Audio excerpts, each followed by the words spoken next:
गैसीय अवस्था।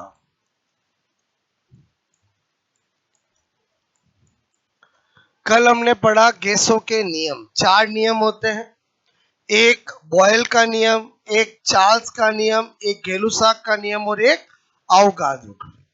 चारों नियम मैंने आपको बताया और मैंने कहा कि किसी भी नियम में कुछ भी याद करने की जरूरत नहीं है, केवल एक बात याद रखनी है, किस नियम में क्या कांस्टेंट रहता है। तो बॉयल के नियम में क्या कांस्टेंट रहता है? टेम्परेचर।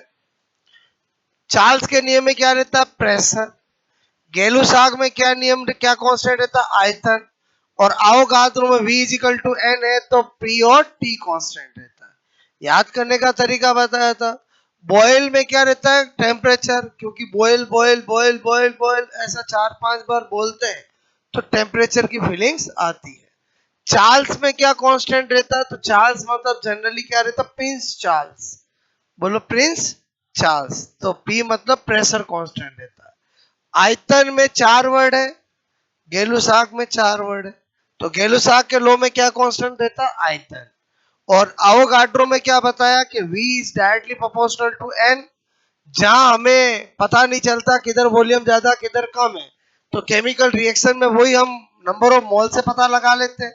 तो इसका मतलब V directly proportional to N किसने बताया? अवोगाड्रो ने। इसका मतलब अवोगाड्रो में क्या कांस्टेंट रहता है? प्रेशर और टेम्परेचर। इतना मैंने 4 नियम बताया। क्लियर? अब आगे स्टडी करते हैं हम। आगे स्टडी क्या कर रहे हैं? यहां पर मैंने लिखा आदर्श गैस समीकरण। ठीक है,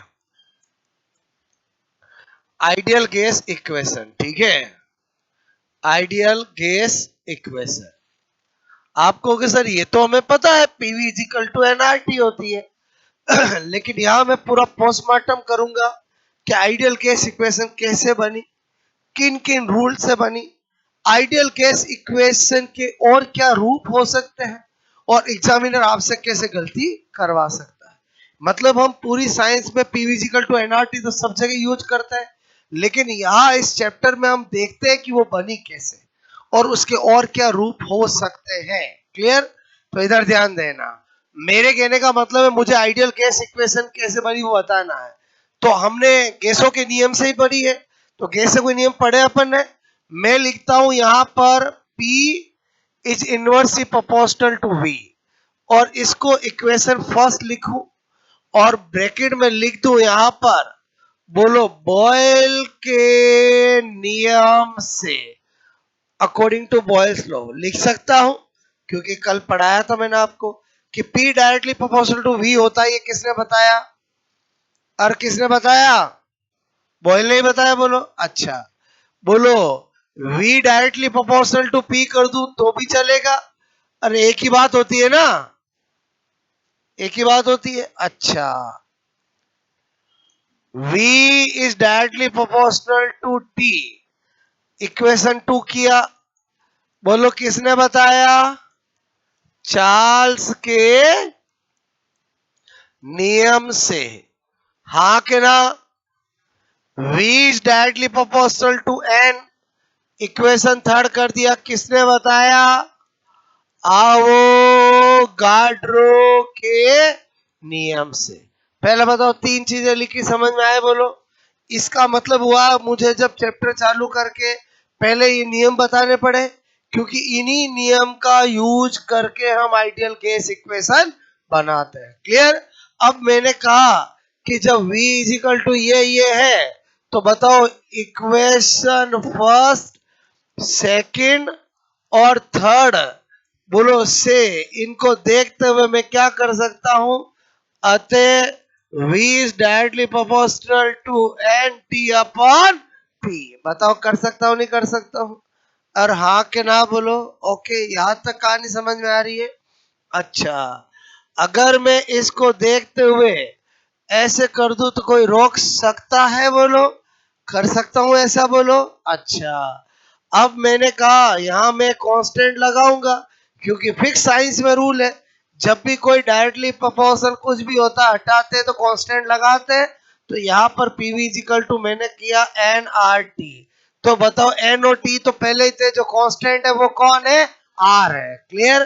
तो यहां मैंने कहा R कौन है? बोलो सार्वत्रिक बोलो गैस नियतांक, नियतांक मतलब कांस्टेंट, बोलो यूनिवर्सल, यूनिवर्सल गैस कांस्टेंट, जिसका भी मैं अच्छे से आपको बताऊंगा। पहले बताओ आपको आइडियल गैस इक्वेशन समझ में आए। अब यहां से क्वेश्चन क्या आता है, आइडियल गैस इक्वेशन बनाने में गैस का कौन सा नियम काम में नहीं आता है। बताओ, यही चार नाम लिखे हो तो पता चल गया, गैलुसाक का नियम। बोलो आइडियल गैस इक्वेशन को बनाने में कौन कौन सा नियम काम में आता है, समझ में आया बोलो आपको। ओके, तो एक बार आइडियल गैस इक्वेशन जो हम पीवी इजिकल टू एनआरटी हम बचपन से यूज करते हैं, वो कैसे बनी समझ में आए बोलो आपको, गैसों के नियमों से बनी। किससे बनी बोलो, गैसों के नियमों से बनी। क्लियर, तो आप इतना नोट करो।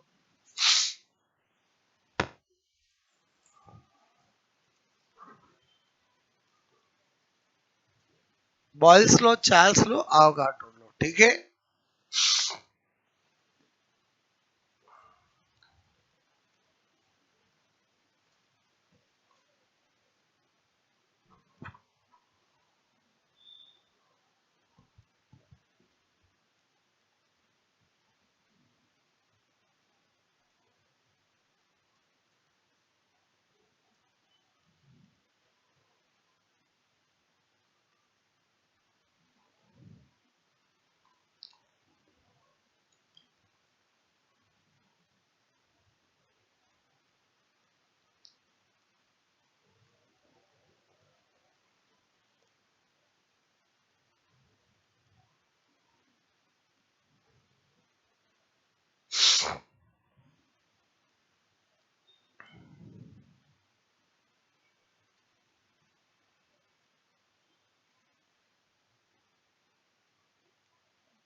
ओके, किया ये नोट बोलो, बात समझ में आए। पहले बताओ यहाँ पी क्या है, प्रेशर, वी क्या है, वॉल्यूम, टी क्या है, टेम्परेचर, एन क्या है, गैस के मोल, और आर क्या है, यूनिवर्सल गैस कांस्टेंट, ठीक है।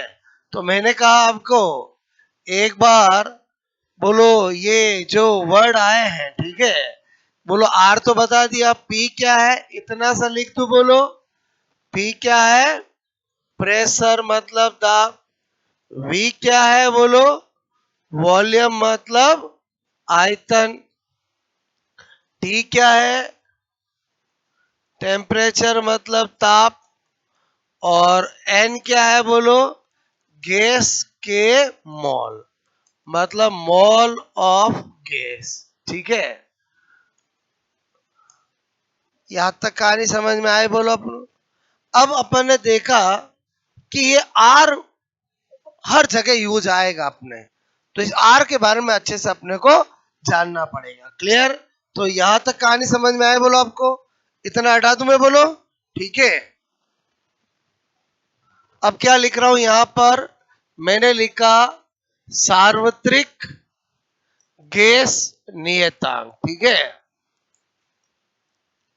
यानी यूनिवर्सल यूनिवर्सल गैस कांस्टेंट, ठीक है, और इसको मैं आर सिंबल दे रहा हूं, ध्यान दो। यूनिवर्सल गैस कांस्टेंट आर के बारे में 1 2 3 करके पॉइंट बता रहा हूं, क्लियर।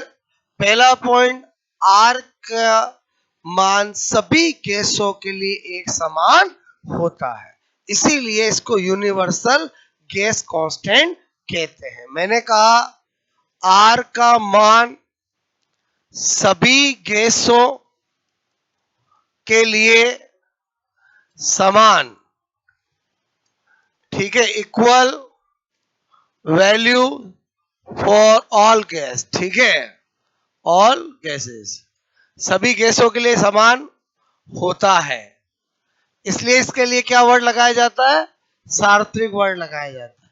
पूरी साइंस में बहुत कम ऐसी चीजें हैं जिनके पीछे सार्वत्रिक वर्ड लगाया जाता है। एक capital G, universal gravitational constant, clear, नाम सुना होगा जो फिजिक्स में अपन पढ़ते हैं। अच्छा, नंबर 2, मैंने कहा unit of R, clear, R की इकाई, आर की इकाई क्या क्या हो सकती है, तो मैंने कहा पहला तो PV is equal to NRT, इसलिए R is equal to PV upon NT, इसलिए यूनिट ऑफ आर बनाओ, यूनिट ऑफ आर बनाओ तो प्रेशर का क्या होता है, एटमॉस्फेयर, वॉल्यूम का क्या होता है, लीटर, मॉल का मॉल, और टेम्परेचर का केल्विन, क्लियर। तो इसका मतलब हुआ कि मैं पहली यूनिट क्या कह सकता हूं, बोलो, यूनिट ऑफ आर, क्लियर, बोलो, atmosphere, litre, mol inverse, kelvin inverse. बताओ ये एक बताई, समझ में आई, बोलो आपको, नोट बाद में करना, पहले समझो, पहले बताओ ये और ये तो एक ही है, और थोड़ा सुंदर दिखते ही लिखी है, ये तो एक ही है ना। अच्छा, अब मैं क्या बता रहा हूं, आगे देखो, कहानी को समझना। मैंने कहा आपको PV is equal to N R T, clear, क्या लिखा, PV is equal to N R T. मुझे एक बात बताओ, पी बराबर क्या होता है, एफ अपॉन ए, होता है कि नहीं होता है। प्रेशर क्या होता है, बोलो, फोर्स डिवाइड बाय एरिया, और बोलो एकांक क्षेत्र पर लगने वाला बल ही तो दाब होता है ना, बोलो प्रेशर क्या होता है, बोलो force per unit area, clear. अच्छा, तो इस पी की जगह अगर ये लिख दूं तो कोई दिक्कत नहीं, बोलो, कर सकता हूं ऐसा। अच्छा, मैंने कहा फोर्स मतलब क्या होता है, न्यूटन, बोलो एरिया मतलब क्या होता है, मीटर स्क्वायर, बोलो वॉल्यूम मतलब क्या होता है, मीटर क्यूब, हाँ कि ना। अच्छा, एन का मतलब मोल, आर का मतलब आर, और टी का मतलब केल्विन, बोलो यहां तक कोई दिक्कत नहीं, बोलो। मैं क्या करने जा रहा हूं, अलग अलग यूनिट बना रहा हूं, बोलो ये और ये कट गया, 1 मीटर रह गया, और समझे ही समझे, बोलो। तो यूनिट ऑफ, अगर मैं आर करता हूं तो newton into metre into mol inverse kelvin inverse. बताओ नंबर 2 किया कि नहीं किया, बोलो। क्या पहले इनको नीचे ले जाओ फिर लिखो, इतना तो समझ ही जाओगे, बोलो। अरे समझ जाओगे नहीं समझ जाओगे, बोलो। अच्छा, अब मैंने कहा यार, मैंने तो बचपन में पढ़ा है कि न्यूटन इंटू मीटर तो जूल होता है, और न्यूटन इंटू मीटर क्या होता है, जूल होता है। आपको सर, आपको कैसे पता चला। अच्छा, डब्ल्यू बराबर क्या होता है, एफ डॉट टी, डब्ल्यू क्या होता है, जूल, फोर्स क्या होता है, न्यूटन इंटू मीटर। मेरी बात समझ में आए, बोलो। इसका मतलब जहां न्यूटन इंटू मीटर है वहां जूल लिख सकता हूं, बोलो, समझो। मैंने कहा अतः यूनिट ऑफ आर, क्लियर, बोलो, joule into mol inverse into calorie, बोलो ये लिखो तो भी चलेगा, हाँ कि ना, बोलो। अच्छा, मैंने कहा आगे की कहानी समझना, ठीक है। यहां पर मैंने कहा मैं जानता हूं 1 calorie is equal to 4.2 joule होता है, इसका मतलब जूल कैलोरी कैलोरी जूल लिख सकता हूं और लिख सकता हूं यूनिट पॉइंट ऑफ व्यू से तो मैं ऐसा लिख सकता हूं यूनिट ऑफ आर। बोलो कैलोरी भी लिख दूं तो calorie mole inverse calorie inverse, बताओ ये भी बनेगा नहीं बनेगा बोलो, और हाँ के ना बोलो, मेरी बात समझ में आए।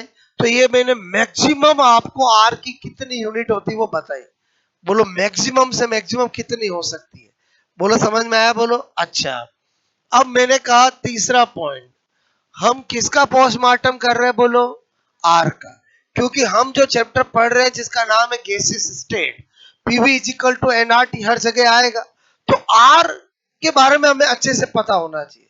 और न केवल इस चैप्टर में आर तो पूरी फिजिक्स में पूरी केमिस्ट्री, और आर तो सब जगह आता है ना, यहाँ तक कि बायोलॉजी में भी आएगा। बोलो बात समझ, जब हम प्लांट वाटर रिलेशन पढ़ते हैं उसमें भी तो ऑस्मोटिक प्रेशर वगैरह आता है कि नहीं आता, बोलो क्लियर, मतलब आर तो सब जगह आता है। तो इस चैप्टर में हम आर के बारे में हर चीज जान रहे हैं। अब मैं क्या लिख रहा हूं बोलो, वैल्यू ऑफ आर, मतलब आर के मान, क्लियर, ओके। तो आर इज इक्वल टू 0.083, ये वैल्यू कब होती है, जब एटमॉस्फेयर, बोलो मैंने कहा atmosphere litre mol inverse kelvin inverse, ये यूनिट लिखते हैं, क्लियर, एक वैल्यू हो गई, clear. R is equal to क्या होता है 8.3, ये 8.3, क्लियर। बोलो मैंने लिखा joule mol inverse kelvin inverse, तो यह वैल्यू होती है, क्लियर। ये दो आपको वैल्यू हमेशा याद होनी चाहिए, वेरी इंपॉर्टेंट, क्लियर, ओके। अब मैं कह रहा हूं आपको कि 1 कैलोरी इज इक्वल टू क्या होता है 4.2 जूल, क्लियर। तो मैंने कहा अगर मुझे इस वैल्यू को कैलोरी में बदलना है तो बताओ मुझे क्या करना पड़ेगा, 1 जूल इज इक्वल टू, बोलो आपका आपका बोलो 1 कैलोरी डिवाइड बाय 4.2, इसका मतलब इसकी जगह इसको रखूंगा तो बताओ अपना कैलोरी में आंसर आएगा। तो R इज इक्वल टू 8.3, यहां पर बोलो कैलोरी, नीचे 4.2 मॉल इनवर्स और कैलोरी इनवर्स, तो बताओ इसमें डिवाइड करूंगा लगभग 2 कर दूं, और हम तो बड़ी बड़ी सेटिंगें कर देते हैं, ये तो दिखती हुई सेटिंग है। बोलो क्या बोला मैंने, मैं बड़ी बड़ी कैलकुलेशनों को भी सेकंडों में सोल्व करना सिखाऊंगा आपको, कराता भी हूं और आगे टॉपिकों में कराऊंगा। ये तो एकदम दिखती हुई सेटिंग है, ओके। बताओ calorie mall inverse kelvin inverse, क्या पता चला आपको कि अगर किसी क्वेश्चन में कैलोरी में यूज करना हो तो क्या यूज करेंगे, बोलो 2। अब क्या होता है ये वैल्यूज फिर भी स्टूडेंट रट लेते हैं, बट पता नहीं चलता सर कौन सी वैल्यू कब यूज करनी है, उसका राज की बात बता रहा हूं, समझना। पूरी साइंस के अंदर कभी भी आपको किसी वर्क के फॉर्मूले में एनर्जी के फॉर्मूले में आर आता हो, तो अगर आंसर जूल में दे रखा हो तो ये, कैलोरी में दे रखा हो तो ये, clear. PV is equal to NRT के अंदर आर की वैल्यू रखनी है तो कौन सी, ये, बोलो मेरी बात समझ में आए बोलो, मैं क्या बताना चाह रहा हूं समझ में आया बोलो। अगर आपको पूरी फिजिक्स थर्मोडायनामिक्स टॉपिक पढ़ेंगे, थर्मोडायनामिक्स पढ़ेंगे तो अलग अलग प्रोसेस के लिए वर्क वो लोग सोल्व करते हैं, तो उनमें आर आता है कि नहीं आता बोलो, चाहे आइसोथर्मल समतापी है तो आता है, एडियाबेटिक है तो आता है, आइसोबारिक है तो सब में आता है बोलो, और आर तो आएगा ही आएगा, क्लियर। तो मैंने क्या आज की बात बताई, जब भी पूरी साइंस के अंदर बोलो वर्क के किसी फॉर्मूले में आर आता हो, बोलो एनर्जी हीट के किसी फॉर्मूले में आर आता हो, तो वैल्यू क्या पुटअप करनी है, इनमें से कोई एक, बोलो इनमें से कौन सी। अगर ऑप्शन में आंसर जूल में दे रखे हो तो ये करना है, कैलोरी में दे रखा हो तो ये करना है, बोलो बस ये दोनों एक ही है, अरे एक ही है ना, आपको ये पसंद नहीं है वापस कैलोरी को जूल में बदलो ये आ जाएगा, और समझे समझे बोलो। इस बार मुझे क्या करना पड़ेगा 4.2 से मल्टीप्लाई करना पड़ेगा, और समझे समझे बोलो। ऐसे करूंगा तो आपको अच्छा लगेगा, समझे नहीं समझे, इसका मतलब वैल्यू 3 याद करनी है कि 2 याद करनी है, केवल 2, और समझे समझे केवल 2, एक 0.83, कोई के सर आर तो सेम ही अलग अलग क्यों, और ये भी तो अलग अलग नजर आ रहे हैं ना, बोलो मेरी बात समझ में आए, पहले बताओ मैंने क्या बताया समझ में आया बोलो आपको, आर की अलग अलग यूनिट क्या होती है और वैल्यू क्या होती है, आर के बारे में जान के सब बोलो आपको, ओके, तो अब आप नोट करोगे।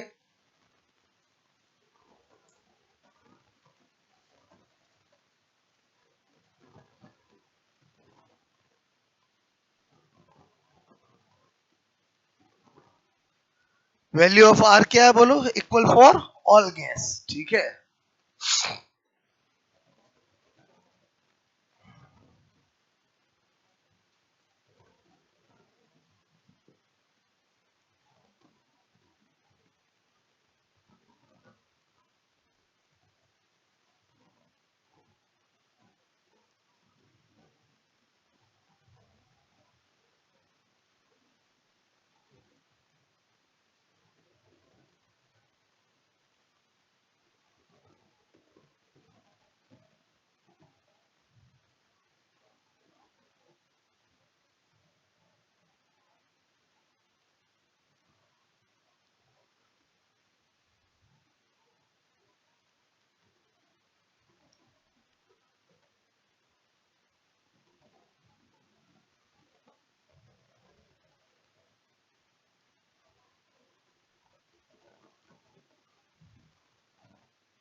ठीक है,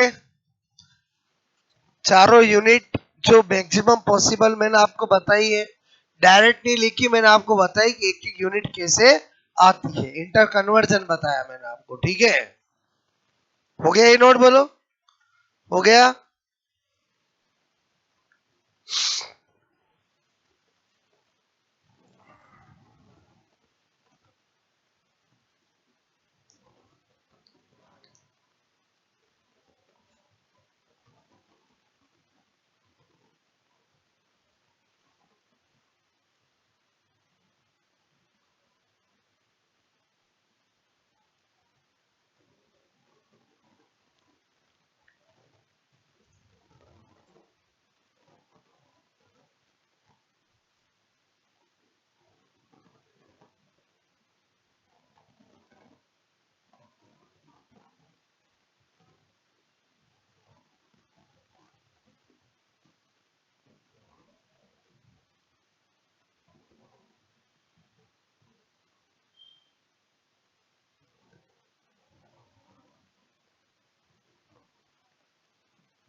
हुआ ये नोट बोलो, ठीक है।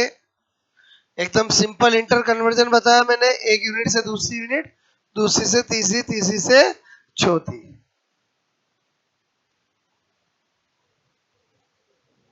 हो गया।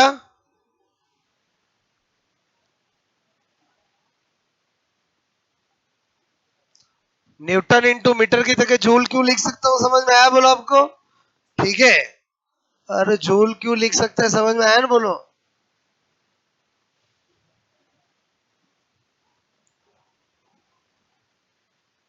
ये बार बार लिख रहा हूँ, कैलोरी 4.2 जी तो डायरेक्ट एग्जाम में पूछा गया है, उससे ही आपको पता होना ही चाहिए कि जूल को जब कैलोरी में बदलना हो, कैलोरी को जूल में बदलना हो, तो क्या रिलेशन पता होना चाहिए। 1 कैलोरी इक्वल टू क्या होता है, 1 4.2 जूल। अब कोई के सर है ना, मैंने ना एक जगह ऐसा देखा था, है ना, 1 kilo calorie equal to 4.2 kilo joule. Sir आपने कुछ और बताया, यहाँ कुछ और दिखा। पहले बताओ दोनों एक ही एक नहीं है? और दिमाग लगाओ, एक है कि नहीं है? अपना वाला ही आ गया। वो हो गया। और एक ही बात है ना, मैं 1 calorie is equal to 4.2 joule लिखूं, या 1 kilo calorie is equal to 4.2 kilo joule लिखूं, बात तो एक ही है ना। मैं क्या बता रहा हूं, मतलब स्मार्ट बनना है। स्मार्ट बनने का मतलब समझ में आया बोलो? कि आपका नजर तेज होनी चाहिए, कि आपको अगर ये चीज बताई है तो आपको इसको यूज करना आना चाहिए। समझे ही समझे बोलो? ये और ये क्या हुआ बोलो, सेम। 1 किलो कैलोरी का मतलब 4.2 जूल नहीं है, फिर 4.2 किलो जूल है। और समझे ही समझे बोलो? क्लियर? इधर किलो लिखो, इधर नहीं लिखो तो गड़बड़ है। अच्छा समझे? एग्जाम में आ गया 1 किलो कैलोरी किसके बराबर होता है, पहला ही ऑप्शन आपको पूछना ही पड़ेगा, तो ही आपको पता चलेगा। ठीक है, इधर देखो, क्वेश्चन पूछा 1 किलो कैलोरी किस, बोलो आपसे मैं किसके बराबर होता है। आपको हवा हवा में फटाफट में कैसे गलती कराता है एग्जामिनर, ध्यान से समझना।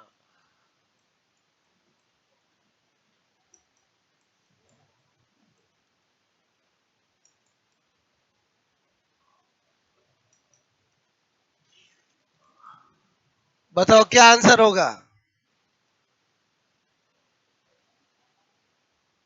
ए होगा, बी होगा, सी होगा, डी होगा? अरे सी होगा ना। कैसे होगा, ये क्या लिखा हुआ है? तो मैं क्या बोल रहा हूं, 1 किलो कैलोरी किसके बराबर है, 4.2 किलो जूल के। पहले बताओ सारे ऑप्शन किसमें है, तो इस किलो को हटाना पड़ेगा। अच्छा किलो का मतलब क्या होता है, 1000। और किलो का मतलब क्या होता है, पता है कि नहीं पता? पता है। मीटर के बराबर क्या होता है, 100 सेंटीमीटर। तो मुझे एक बात बताओ, जैसे ऑप्शन है वैसे निकाल के टिक करना पड़ेगा। 1 kilo calorie is equal to ये 4.2, बोलो 1000, बोलो आपसे मेरे को मल्टीप्लाई जूल, तो बताओ 4200 जूल होगा कि नहीं होगा? मैं क्या बताना चाह रहा हूं, मतलब आंखें खुली रखनी चाहिए, मतलब समझ में आया क्या पूछा है? ज्यादातर स्टूडेंट क्या मतलब चीजों को रटते हैं, 1 कैलोरी 4.2 1, वहां देखते ही नहीं है क्या पूछा। और क्या फटाक से मैं अगर आपको ये बताऊं, कितने स्टूडेंट इतनी इजी चीज को भी गलत कर सकते हैं, बोलो? क्योंकि हमारे दिमाग में यही बैठा है, बोलो जब भी आया कैलोरी तो क्या होता 4.2। और ये तो देखो क्या, 1 calorie is equal to 4.2 joule. 1 kilo calorie होगा तो किसके इक्वल होगा, 4.2 किलो जूल के। अब आपको ऑप्शन जूल में है तो किलो को हटाना पड़ेगा। और समझे समझे, आंसर क्या होगा, सी। पहले बताओ समझ में आया कि नहीं है मेरी बात? मैं क्या बताना चाह रहा हूँ, समझ में आया? ये 1 कैलोरी इक्वल टू 4.2 जूल पूरे हम साइंस में यूज करते हैं, तो आपको इसका मतलब समझ में आया कैसे देखना है, क्लियर? ये क्वेश्चन समझ में आया बोलो आपको? अरे सडनली आता है, गलती कर देते हैं। क्यों कर देते हैं, क्योंकि हमारे दिमाग में क्या है, वो फिक्स बैठा हुआ है। क्लियर? ओके, तो वो ये है। समझे समझे बोलो? 1 किलो कैलोरी बोलो तो इधर क्या आएगा, 4.2 किलो जूल आएगा। और 1 कैलोरी बोलो तो 4.2 आएगा, क्योंकि किलो किलो दोनों तरफ हट जाएगा, और एक तरफ किलो है ना एक तरफ नहीं है तो फिर 1000 आएगा और फिर मल्टीप्लाई होके आएगा। बात समझ में आया? बोलो ओके।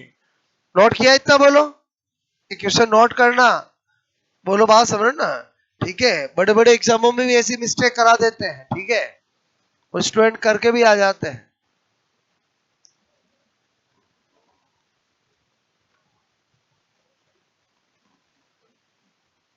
बात समझ में आई मेरी आपको? ठीक है,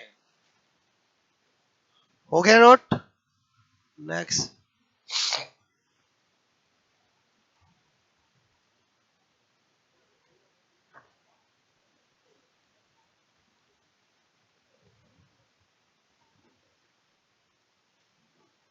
ये वैल्यूज तो आपको याद होनी चाहिए, क्योंकि हर जगह काम आती है। ठीक है, न्यूमेरिकल क्वेश्चन में दी भी जा सकती है और नहीं भी दे।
ओके, यहां तक बात समझ में आई? ये तो मैंने आर के बारे में बताया आपको कि उसकी वैल्यू सभी गैसेस के लिए सेम होती है, और क्या क्या यूनिट होती है और क्या वैल्यूज होती है।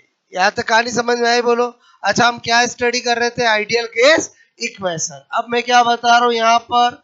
मैंने कहा आदर्श गैस समीकरण के विभिन्न रूप। ठीक है, different form of ideal gas equation, different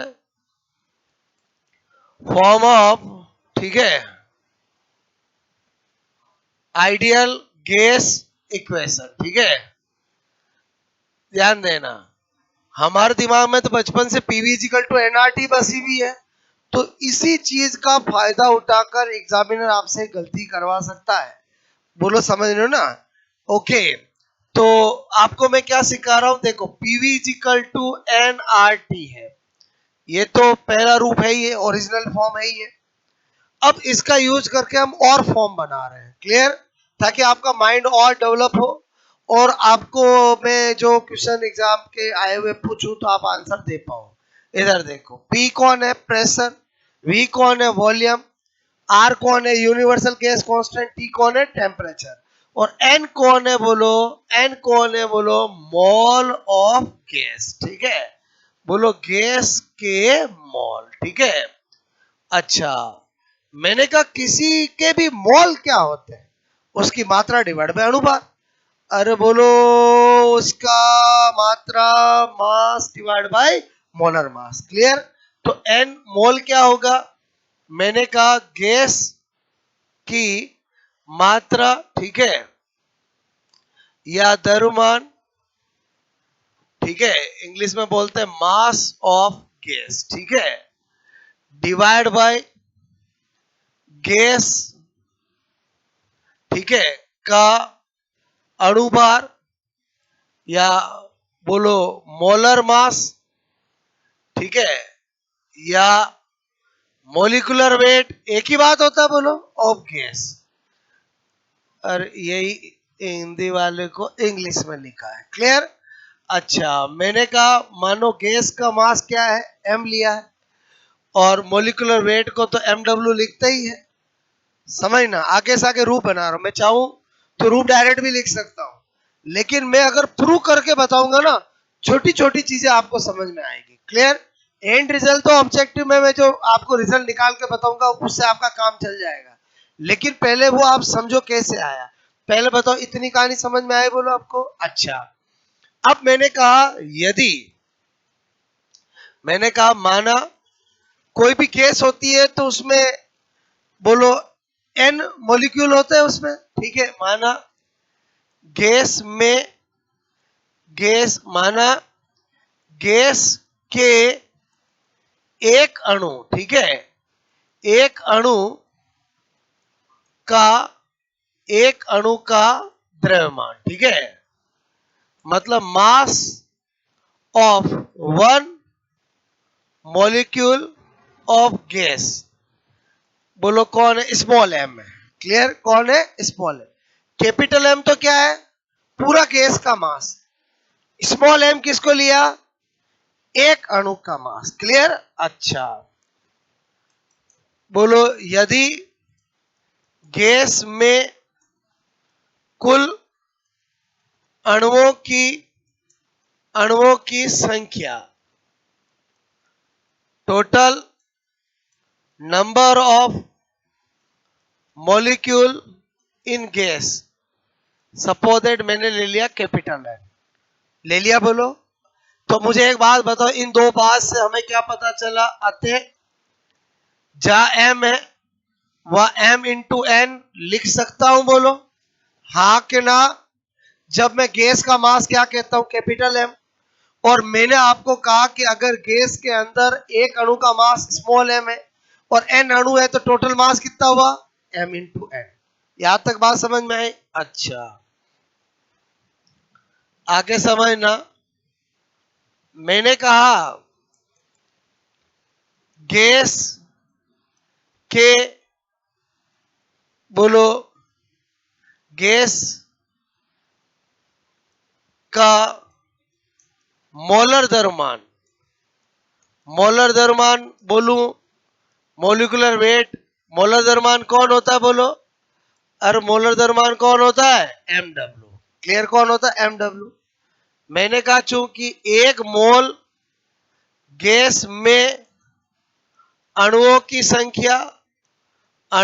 संख्या बताओ क्या होती है? आवोगाड्रो और Na होती है। एक मोल में गैस के अणुओं की संख्या कितनी होती है? Na। ये Na क्या है? और आवोगाड्रो संख्या जानते हो? 6 इंटू 10 की पावर 23। Na क्या है बोलो? आवोगाड्रो संख्या, जिसकी वैल्यू होती है 6 इंटू 10 की पावर 23। क्लियर? पर मोल। समझ में आए बोलो आपको? ओके।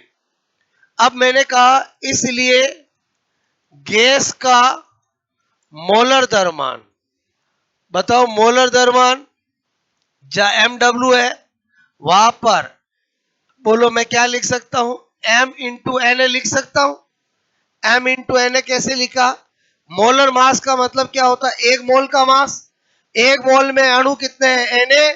और एक अणु का मास कितना होता है? Small m। तो m इंटू Na। बताओ, दोनों चीज मेरे पास आ चुकी है, बोलो ये और ये। तो आगे कहानी को बढ़ाते हैं। मैंने कहा पीवी इजिकल टू क्या है? एनआरटी पहला रूप था हमारा, बोलो पीवी इजिकल टू एनआरटी पहला रूप था। बताओ अगर मैं इसकी जगह ये लिखूं तो कोई रोक सकता है? बोलो, लिख सकता हूं। और हाँ के ना, एन का मतलब क्या था? मोल ऑफ गैस, और मोल की जगह एम अपॉन एम डब्ल्यू लिख सकते हैं। अच्छा बताओ, इसकी जगह मैं अगर स्मॉल एम इंटू एन लिखूं और इसकी जगह मैं स्मॉल इंटू एन लिखूं, बोलो लिख सकता हूं? अभी बताया मैंने आपको। बताओ, स्मॉल एम से स्मॉल एम कट गया, कट गया, बोलो। अच्छा, पीवी इज इक्वल टू क्या आया? बोलो, N R T upon N है। यहां तक बात समझ में आए? बोलो आपको। अब मैं क्या बता रहा हूं, आर अपॉन एन है। ये क्या होता? के। क्या होता? के का मतलब क्या होता है? वर्ड्स मान। बोलो, वर्ड्स मान, ठीक है। वर्ड्स मान कांस्टेंट। क्या होता है? बोलो, वर्ड्स मान नियतांक। वर्ड्स मान नियतांक, ठीक है। बोलो क्या होता है? वर्ड्स मान नियतांक। तो इसका मतलब हुआ, फिर तो आर अपॉन एन ए की जगह मैं के लिख सकता हूं। तो मैंने क्या किया? P V is equal to, बोलो, एन के टी लिख सकता हूं। ये आ गया मेरा दूसरा रूप। क्लियर? बताओ, PV is equal to N R T में एन क्या है? Mole of gas. और PV is equal to N K T में एन क्या है? Number of molecule of gas. या एन क्या है? समझ में आया? बोलो आपको। अब मैंने कहा आपको मेरी बात को समझना, ये सारी बातें बता दी। बोलो, अब अपने काम की चीज क्या है, स्पेशल नोट में समझो। मैंने कहा जो रियल में आपको ध्यान रखना है। बोलो, मैंने कहा एन मोल गैस के लिए बोलो, यहां ऊपर लिख रहा हूं ideal gas equation. N mole gas के लिए आदर्श समीकरण क्या होती है? PV is equal to N R T. Clear? अच्छा, एक मोल गैस के लिए बोलो आइडियल गैस इक्वेशन क्या हो जाएगी? बोलो, आर टी। ये एन का गायब हो गया। एक एक को किसी से मल्टीप्लाई करूं, कोई फर्क नहीं पड़ेगा। या एक है, वो आपको दिख नहीं रहा है और दिखेगा भी नहीं। और समझे, अंतर मन से देखना पड़ेगा। समझ में आया? बोलो, मेरी बात को समझो। PV is equal to NRT ideal gas equation होती है, लेकिन अगर एग्जाम में आपको लैंग्वेज के साथ पूछा जाता है तो ये देखना पड़ेगा कि क्या पूछा है। वो मैं क्या बता रहा हूं, समझो। यहां पर मैंने लिखा एन अणु, बोलो आपसे गैस के लिए आइडियल गैस इक्वेशन पूछे तो PV is equal to N K T. और समझे? बोलो, एन अणु गैस के लिए आइडियल गैस इक्वेशन क्या होती है? अभी प्रूव करके बताया मैंने। बोलो, मैं यहां लिखूं एक अणु गैस के लिए। बोलो, आपसे मैं कह रहा हूं, बताओ क्या होगी? बोलो, PV is equal to K T. आपको कुछ समझ में आया कि नहीं आया? बोलो, क्लियर? अब आपसे मिस्टेक कैसे कराएगा एग्जामिनर, इधर देखो। ये क्वेश्चन जो नेट लेवल तक पूछा गया है, क्वेश्चन बिल्कुल सिंपल होता है, लेकिन मिस्टेक हो जाती है। यदि किसी गैस, ठीक है, में अणुओं की संख्या, ठीक है, स्मॉल एन है, एग्जामिनर की मर्जी, ठीक है, तो निम्न में से आदर्श गैस समीकरण, बोलो आदर्श गैस समीकरण, ठीक है, बोलो आइडियल गैस इक्वेशन, ठीक है, होगी। ठीक है, पहला ऑप्शन क्या देगा? PV is equal to N R T. Clear? एक क्या देगा? बोलो, PV is equal to R T. एक क्या देगा? PV is equal to N K T. एक क्या देगा? PV is equal to K T. अब बताओ आप क्या टिक करोगे? बोलो, ए करोगे, बी करो? पूरा पढ़ा दिया मैंने आपको। बताओ, ए तो बिल्कुल भी नहीं करोगे। और समझे नहीं समझे? बोलो, यहां आंसर क्या होगा? बोलो, सी होगा। ये सिखाना चाह रहा था मैं आपको कि मतलब एनआरटी एनआरटी एनआरटी दिमाग में बैठा हुआ है, बट वो एन क्या है? बोलो, मोल ऑफ गैस। लेकिन अगर उसने बोल दिया कि एन, बोलो क्या है आपका? पहले आपको कि सर अभी तो आपके दिमाग में आपने ये बताया था PV equal to N K T. चलो, मैंने बताया था। अब एग्जामिनर ने कहा ये एन को आप ये मानो, तो मैं मानूंगा नहीं मानूंगा? बोलो, अरे हाँ के ना? बोलो, समझे नहीं समझे? बोलो, वो तो एग्जामिनर की मर्जी। उसने बोला कि आप बोलो अणुओं की केस को कैपिटल एन की जगह स्मॉल एन मानो, तो मैं स्मॉल एन मान लूंगा। मेरी बात समझ में? मैंने क्यों नहीं माना था? क्योंकि हम जनरली स्मॉल एन का मतलब मोल ऑफ केस, तो बताओ उसको हम मान चुके हैं, तो फिर तो मुझे कुछ अलग ही मानना पड़ेगा ना। अरे समझे नहीं समझे बोलो?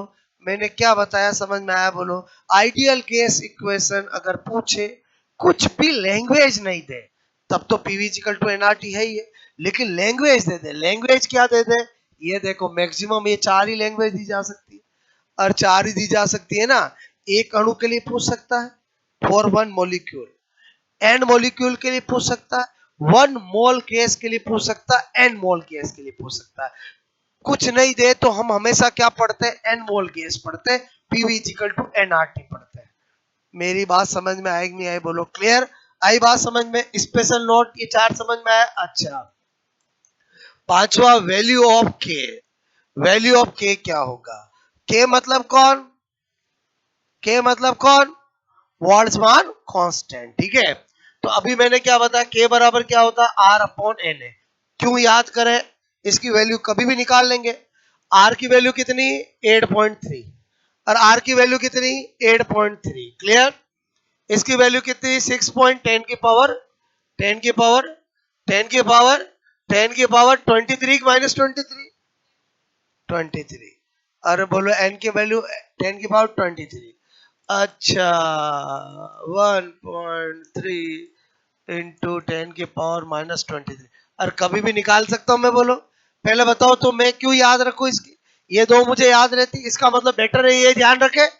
और कहीं पर भी पूरी साइंस में आर अपॉन एन आया हुआ के लिख सकते हैं, और कहीं बोल्ट्जमान कांस्टेंट हो उसको हटा के आर अपॉन एन लिख सकते हैं।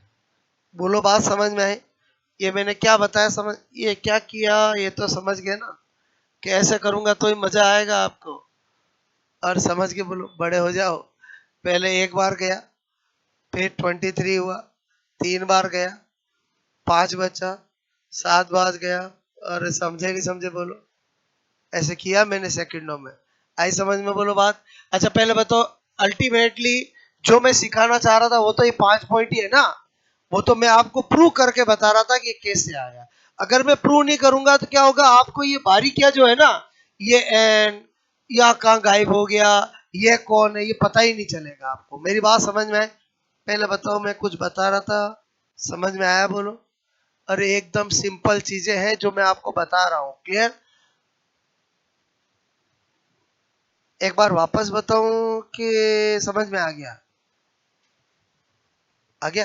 फिर नोट करो सुपर फास्ट की तरह।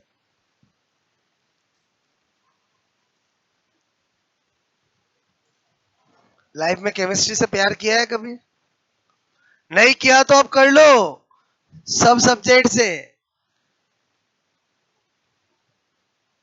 किया है तो और बढ़ा लो, ठीक है।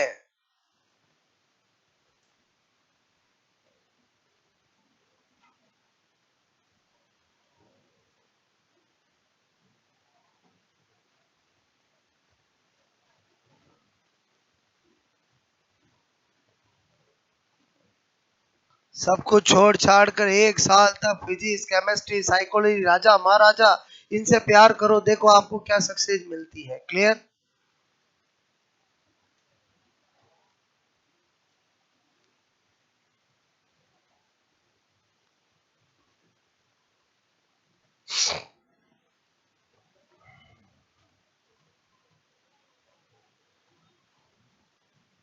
ये क्या है बोलो? Molar mass.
ओके,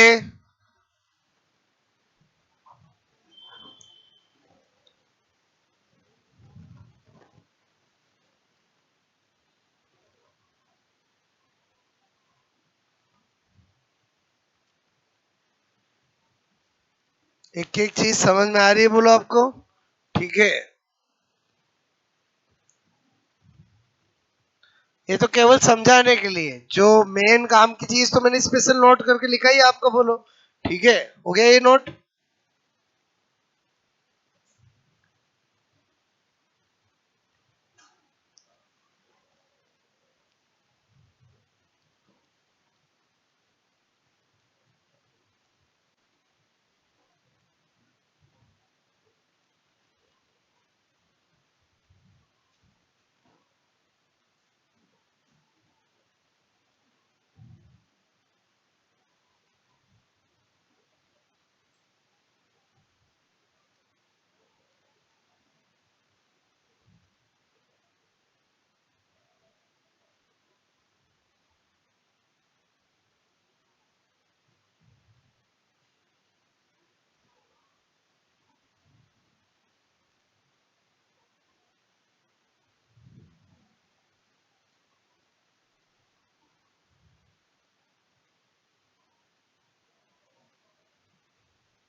ओके,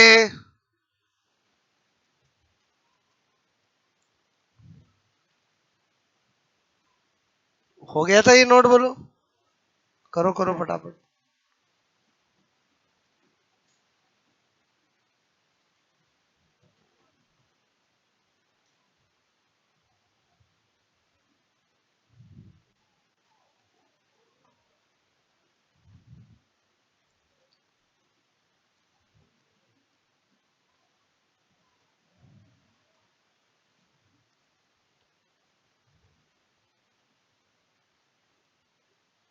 ठीक है, ये मैंने वो चीज बता दी जो एक्चुअली आपके काम की है। ठीक है, वो तो सब समझाने का था, बोलो। ये वो 5 पॉइंट है जो आपको ध्यान रखने हैं। ठीक है, पहले बताओ, ये सारी की सारी क्या है? आइडियल गैस इक्वेशन है। ये कब है, ये कब है, ये कब है, ये कब है, समझ के बोलो। ये पहला समझ के, फॉर एन मोल गैस। ठीक है, लिखोगे, समझ के बोलो। ये कब है, बोलो, फॉर वन मोल गैस। ये कब है, for N molecule of gas. ये क्या है, for one molecule of gas. ठीक है, समझोगे? ओके,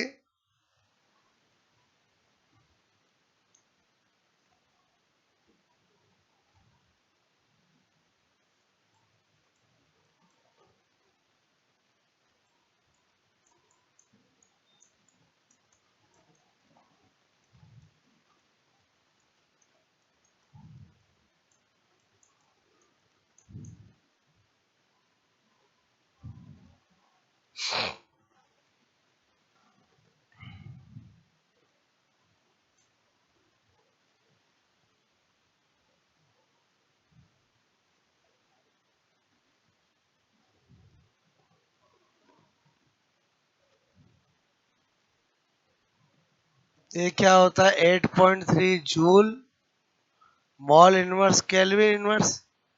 ठीक है, और ये क्या होता है, बोलो, पर मोल।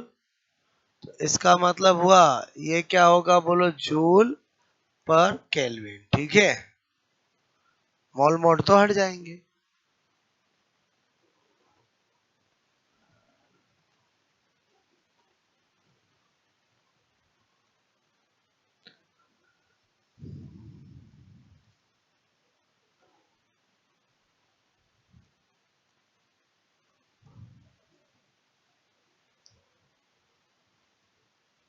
आई कहानी समझ में? बोलो कौन सा वाला? ये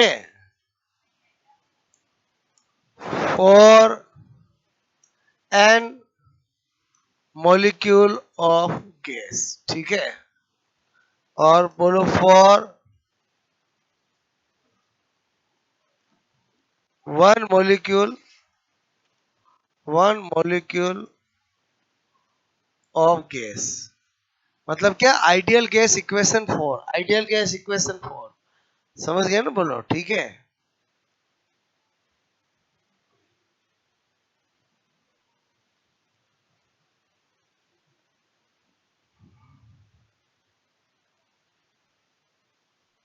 समझ गए? बोलो। तो इसका मतलब जब भी आइडियल गैस इक्वेशन का पूछे तो सोच समझ के आंसर देना है कि एन मोल का पूछा है कि वन मोल का पूछा है कि एन मॉलिक्यूल का पूछा है कि वन मॉलिक्यूल का पूछा। मैं ये बताना चाह रहा था आपका। क्लियर? चार रूप समझ में आया? बोलो। मैक्सिमम चार के अलावा पांचों कोई रूप होता नहीं है। ओके। और के क्या है, वो उसकी वैल्यू क्या है, उसकी यूनिट क्या है, सब पता चला आपको। क्यों याद रखे? जब हम आर और एन ए को जानते हैं तो कभी भी डिवाइड करके कर सकते हैं। ठीक है।